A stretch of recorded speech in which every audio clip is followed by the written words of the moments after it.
எப்படி இருக்கீங்க? நம்ம இன்னைக்கு பாசிப்பருப்பு இட்லி பண்ணலாம். பாசிப்பருப்பு இட்லிக்கு பார்த்தீங்கன்னா 1 கப் பார்த்தீங்கன்னா பாசிப்பருப்பு எடுத்திருக்கேன். இதை வந்து ஒரு மணி நேரத்துக்கு நம்ம வந்து ஊற வச்சிடலாம். இந்த இட்லிக்கு பார்த்தீங்கன்னா ரவை போட்டு செய்வாங்க.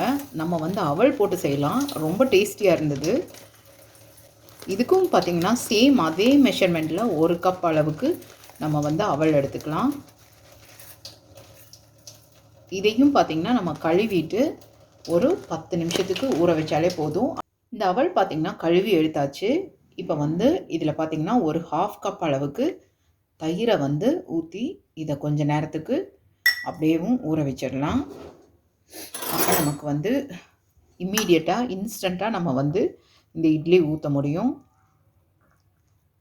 இது அப்படியே இருக்கட்டும். இதை வந்து ஒரு மூடி போட்டு நம்ம மூடி வச்சுக்கலாம். நல்லாவே வந்து பாருங்கள் ஊறி இருக்குது. இப்போ வந்து தண்ணியெல்லாம் ஃபில்ட்ரு பண்ணிவிட்டு இதை அரைக்கிற அளவுக்கு நம்ம தண்ணி ஊற்றினா போதும். மிக்ஸி ஜாரில் இதை நல்லா வந்து அடித்து எடுத்துகிட்டு வந்துடலாம் ஃபைன் பேஸ்ட்டாக.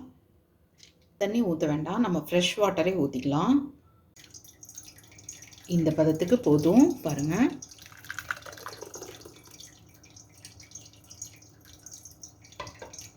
இது கூடவே பார்த்திங்கன்னா நம்ம அவல் ஊற வச்சுருக்கோம்ல தயிரில், இதை வந்து சும்மா ஒரு சுற்றிட்டு எடுத்துகிட்டு வந்துக்கலாம்.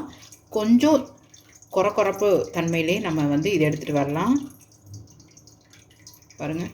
இல்லை நம்ம கையிலேயே வந்து இதை வந்து பிசைஞ்சு விட்டாலும் நமக்கு சரியாகும். பட் ஆனாலும் நம்ம வந்து மிக்சியில் ஒரு ஓட்டினோம்னா நமக்கு ஈவனாக இருக்கும் ஒரே மாதிரி.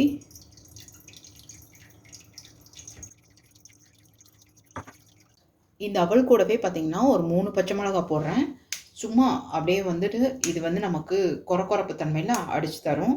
அப்போ நமக்கு காரம் வந்து ரொம்ப ஜாஸ்தியாகவும் இருக்காது, நீட்டாக இருக்கும் நமக்கு. பாருங்கள் எப்படி இதாக இருக்குன்னு.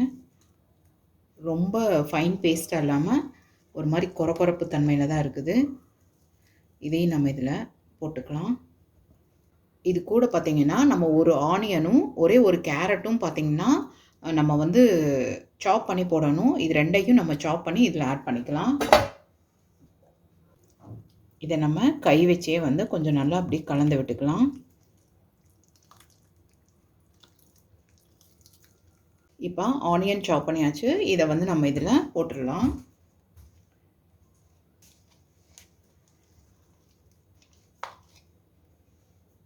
இதே மாதிரி கேரட்டும் நம்ம சரவி இதில் சேர்த்திடலாம்.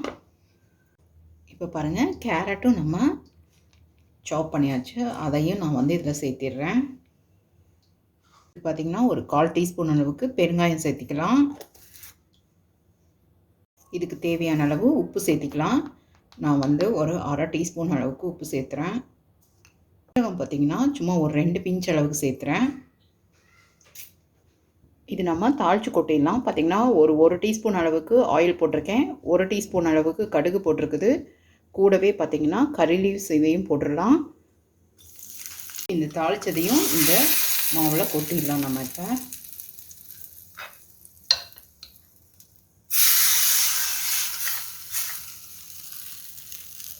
இதெல்லாம் நல்லா நம்ம கலந்து விட்டுடலாம்.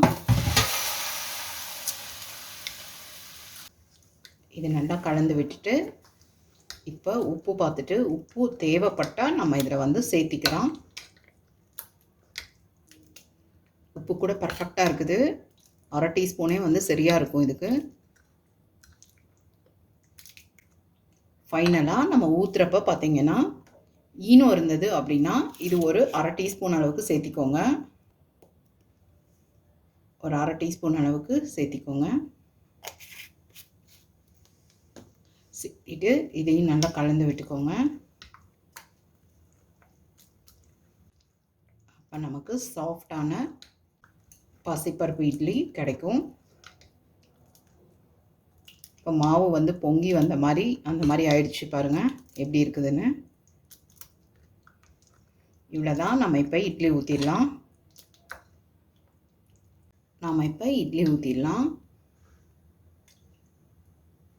எப்பயும் போல தான் இட்லி எப்படி ஊற்றுவோமோ அதே மாதிரி தான்.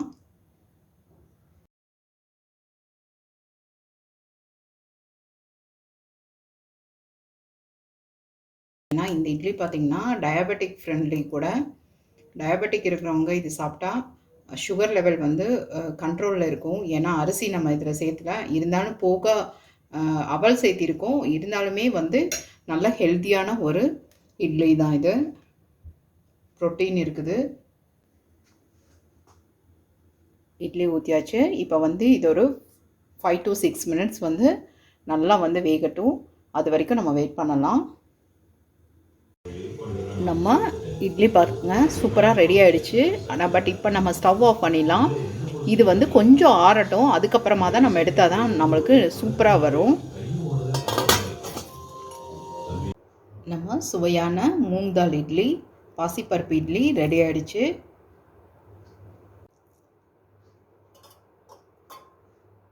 கூட சாம்பார், தேங்காய் சட்னியோட சாப்பிட்றதுக்கு சும்மா யம்மியாக இருக்கும். இந்த ரெசிபி பிடிச்சிருந்ததுன்னா லைக் பண்ணுங்கள், ஷேர் பண்ணுங்கள், நம்ம சேனலை சப்ஸ்கிரைப் பண்ணுங்கள் ஃப்ரெண்ட்ஸ்.